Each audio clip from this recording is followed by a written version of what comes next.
बिछ गई सियासी विसार, खेला जा रहा है सियासी खेल, जारी है वार पलटवार। शह और मात के खेल में बनाई जा रही है रणनीति, कौन पड़ेगा किस पर भारी, ये कभी भी सिर्फ हस्तक्षेप.com पर अमलेंदु उपाध्याय के साथ। ये स्थिति बनने वाली है या कुछ और है उधर? देखिए, ये जो नाम बदलने की राजनीति है, इसका असर जो है कर्नाटक से लेके वो सब जगह पड़ना है। बीजेपी बार बार जो है अपना गोल पोस्ट चेंज कर रही है, और वो सब इसीलिए कर रही है कि लोग इन सब चीज़ों में उलझे रहें, और जो असली मुद्दे हैं जो कर्नाटक के चुनाव में भी सामने आएंगे, जो 40% कमीशन की बात है कि मतलब भ्रष्टाचार, जो लोगों के रोजगार की बात है कि रोजगार नहीं मिल रहा है, जो लोगों की महंगाई की बात है, तो वो उन सब से ध्यान हटाने की कोशिश कर रही है। और ऐसे में जो है ये जो एनसीईआरटी का आया कि नाम बदलने की बात हुई, चीन ने भी हमारे नाम बदल दिए। 9 साल के अंदर चीन ने 30 से ज़्यादा हमारे नाम बदल दिए, 11 तो अभी बदले हैं। और इन्हीं 9 सालों में हमने भी जाने कितने अपने देश की ये चीज़ों के नाम बदल दिए, कोर्स बदल दिया। और कोर्स में जो हम ये बात कर रहे हैं कि मुगलों को हटाया, कुछ चीज़ें तो ऐसी दबी रह गई इसमें। इन्होंने कोर्स से किसको हटाया? इन्होंने इस कोर्स से निराला को भी हटा दिया, सूर्यकांत त्रिपाठी निराला को भी हटा दिया। और निराला कौन है?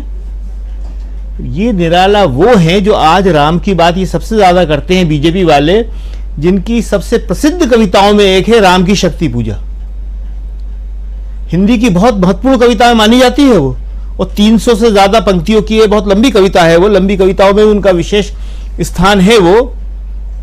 तो उन निराला को इन्होंने कोर्स से हटा दिया। वो जो राम की शक्ति पूजा है उसमें बड़ी लंबी कविता है और बहुत बड़ा उसका कथानक है। उसकी जो आखिरी लाइनें हैं, अंतिम पंक्तियां हैं, वो उसमें निराला कहते हैं, होगी जय हे पुरुषोत्तम नवीन, होगी जय। देखिए प्रासंगिक आज भी है वो, होगी जय हे पुरुषोत्तम नवीन, कह महाशक्ति राम के वदन में हुई लीन। उसमें से उन्होंने फिराक को हटा दिया। भैया फिराक गोरखपुरी रघुपति सहाय थे, उनकी डिग्री में जो नाम लिखा हुआ है वो रघुपति सहाय लिखा हुआ है, फिराक गोरखपुरी नहीं लिखा। तो उन्होंने कहा निराला को भी हटाओ, फिराक गोरखपुरी को हटाओ, और सुमित्रा नंदन पंत को भी हटा दिया। उन्होंने तो कभी राजनीतिक कविता शायद लिखी ही नहीं। उन्हें तो हम लोग कहते थे प्रकृति, हम लोग क्या मतलब आलोचक कहते थे, प्रकृति के सुकुमार कवि, उन्हें भी हटा दिया। और इससे पहले जब वाजपेयी का शासन था, इसी तरह ध्यान भटकाने के लिए प्रेमचंद को हटाया था इन्होंने। और प्रेमचंद को हटाने के बाद सुषमा स्वराज संसद के अंदर बड़ी हिकारत से कह रही हैं कि क्या प्रेमचंद नहीं है पढ़ाने के लिए। तो ये सब ध्यान भटकाने की बातें हैं, और इसमें जो है नई नई चीजें ला रहे हैं। जैसे अब एक नई बात कही गुलाम नबी आजाद ने, मतलब आश्चर्य है कि कैसे कोई कह सकता है कि मैं कांग्रेस को पूरी तरह खत्म करना नहीं चाहता। मतलब इनके पास ये ताकत है कि कांग्रेस को हमेशा के लिए खत्म कर दे। ये कह रहे हैं कि मैं जो हूं उसको पूरी तरह जो है खत्म करना नहीं चाहता।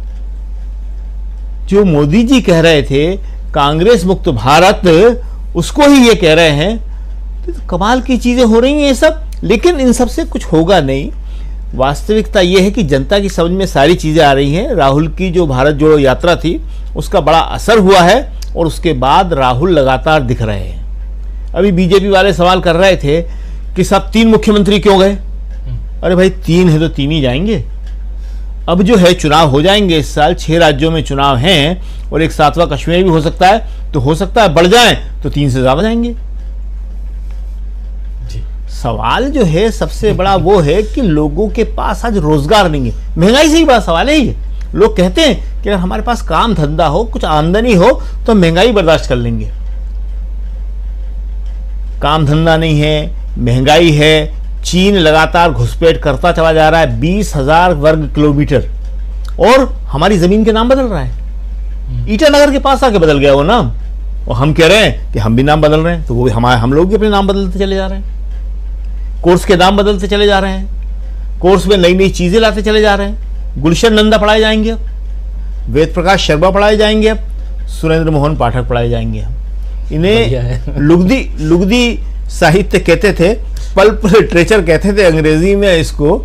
और इन्हें पढ़ाए जाने की जरूरत थोड़ी होती है, पढ़ाया वो चीज जाती है जिसको समझने की जरूरत होती है। व्हाट्सएप की चीजों को आप पढ़ा थोड़ी सकते हैं जी।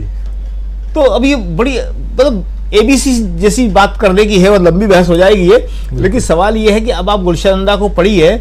और एक छोटी सी बात और बताए, गुलशन नंदा जब अपने टाइम में लिखते थे, बहुत किताबें लिखी, तो वो भी समझने लगे थे कि मैं बहुत बड़ा लेखक हूं, तो दिनकर के पास गए कि सब मेरे को आप लोग साहित्यकार क्यों नहीं मानते।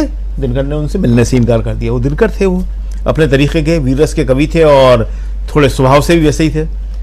तो वो आचार्य हजारी प्रसाद द्विवेदी के पास गए। हजारी प्रसाद द्विवेदी जो थोड़े से बहुत विनम्र स्वभाव के थे और बहुत बड़े आलोचक हैं, हिंदी के महान आलोचकों में उनकी गिनती होती है। उन्होंने बुलाया, बिठाया, बात करी, कहले फरमाइए। कहले साहब मैंने इतनी किताबें लिखी हैं, आपने इतना कम लिखा है और मुझे साहित्यकार नहीं मानते, आपको मानते हैं। आचार्य जी ने कहा बात तो सही है तुम्हारी, लेकिन इसका कारण यह है कि तुमने पढ़ा बहुत कम है, लिखा ज्यादा है।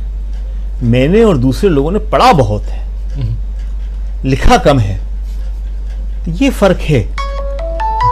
तो अब ये सारी चीजें हैं, हिंदुस्तान को ये लोग कहां ले जाना चाह रहे हैं पता नहीं, मगर ये बात सही है कि ये जितना भी दक्षिण पंथ होता है, ये जो उत्कृष्टता होती है, इसके खिलाफ होता है। इसको जो है हल्कापन ज्यादा पसंद आता है। इसीलिए वो क्या कहते हैं कि हार्वर्ड की बात मत करो, हार्ड वर्क की बात करो, आईआईटी की बात ना करो, आईटीआई की बात करो। दुनिया में तो भारत के लड़कों ने, लड़कियों ने आईआईटी से नाम कमाया है, हार्वर्ड से नाम कराया है, कैम्ब्रिज से नाम कमाया है, ऑक्सफोर्ड से नाम कमाया है। कितने बच्चे हमारे वहां पढ़े हैं, आज भी पढ़ रहे हैं वहां पे। तो ये जो है पढ़ाई लिखाई आदमी में एक चीज पैदा करती है जिसकी वजह से हिंदुस्तान की आज पूरी दुनिया में इज्जत है। हिंदुस्तान की इज्जत 2014 के बाद नहीं हुई है, इसकी इज्जत नेहरू के टाइम से हुई थी, जब नेहरू ने आईआईटी बनाए थे, एम्स बनाए थे, आईआईएम बनाए थे, और उनमें पढ़ लिख के लड़के लड़कियां विदेशों में गए और उन्होंने हिंदुस्तान का नाम ऊंचा किया। बिल्कुल सही कह रहे हैं आप, बिल्कुल सही। बहुत सारी बातें हैं जो समझने की कोशिश हम लोग कर रहे हैं और समझना ज़रूरी है उन दक्षिण पंथियों को जो लगातार। It's a very simple thing. ये जो 20,000 करोड़ रुपए अदानी जी की शेल कंपनीज में हैं, ये किसके हैं? ये बेनामी है, किसके हैं? हमारे चैनल से जुड़े रहने के लिए YouTube पर टाइप करें DB लाइव, सब्सक्राइब बटन को क्लिक करें और बेल आइकन को दबाना न भूलें ताकि खबरें आप तक पहुंचती रहें।